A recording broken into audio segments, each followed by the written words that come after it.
Trump and tariff. Today we are going to be looking at what's going on in the market and let's just explore what will this be affecting us. Without any further ado, let's get into this video. So first of all, what do we call as tariff? Tariff is the set of amount which you have to pay extra on any product which is sold on another country. Now let's have two examples. You have car A and car B. Maybe the first one is Tesla and another one is another electric car. So most of us will be preferring Tesla, right? But the cost of both of these cars is the same. So in this case, when we actually see, we will be preferring Tesla because it has better features. But what if it's 50,000 for Tesla, $50,000 for Tesla, and $40,000 for another car? What will you prefer? The second car, right? Because it's $10,000 margin.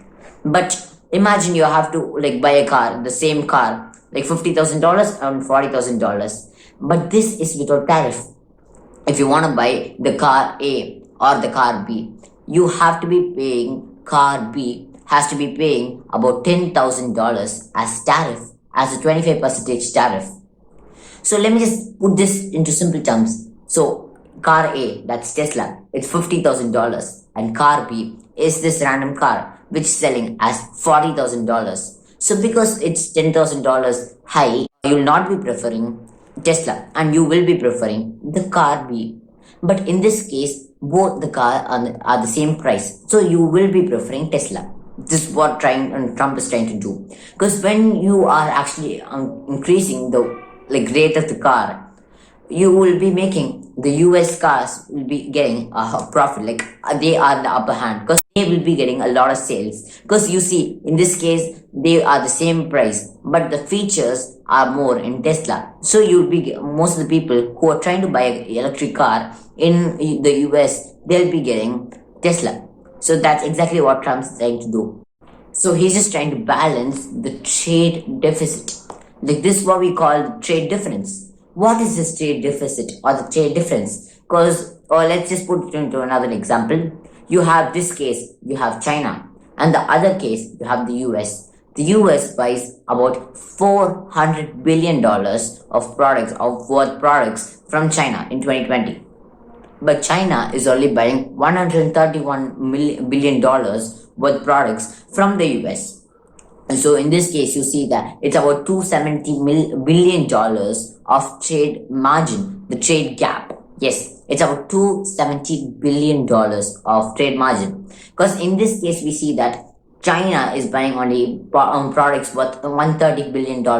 But in this case of our US, they're buying about $400 billion worth products. In this case, we see that US is spending more and it's trying to uplift the economy of China by buying more products from there.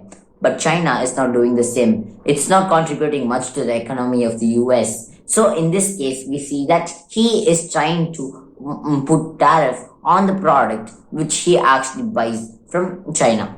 So basically, he buys products about $400 billion. Even if China doesn't buy anything more, if it just buys products worth $130 billion, they have to be paying maybe a tariff of 25% on whatever they buy. And even if they prefer the US products and not the foreign products, it's going to be a win for the government. But what if they actually prefer the foreign product and not the US product?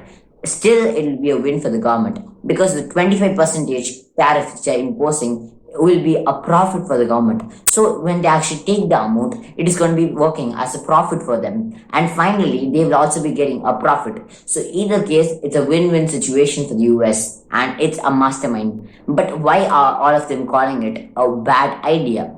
Because they are actually seeing this as a ruthless idea. It's not the best way how they can actually put up the economy of the US. It's not the most sweetest way which you can do that. It's really rough and it's really hard.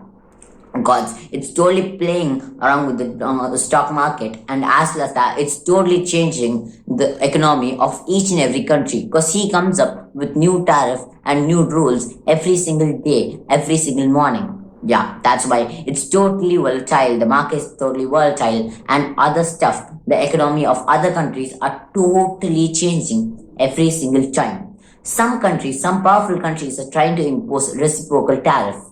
Yeah, reciprocal tariff is basically if US imposes 25% of tariff on Indian products, then India will also impose the same 25% of tariff on the US products. So it is what we call as reciprocal tariff. So in this case, if they are actually making a lot of deal with India, then they'll eventually reduce the amount of tariff. So most of the powerful countries will actually try to do this method, but that does not work with the weaker countries, like a weaker economic countries. They cannot actually do that because US is not going to trade with most of them, and they are a mastermind and a powerhouse themselves. So I hope you guys understood the concept of tariff, and I'll meet you all tomorrow in New Year. And the Tariff is here. Bye bye. See you later. It's me Ashwin signing off. Bye.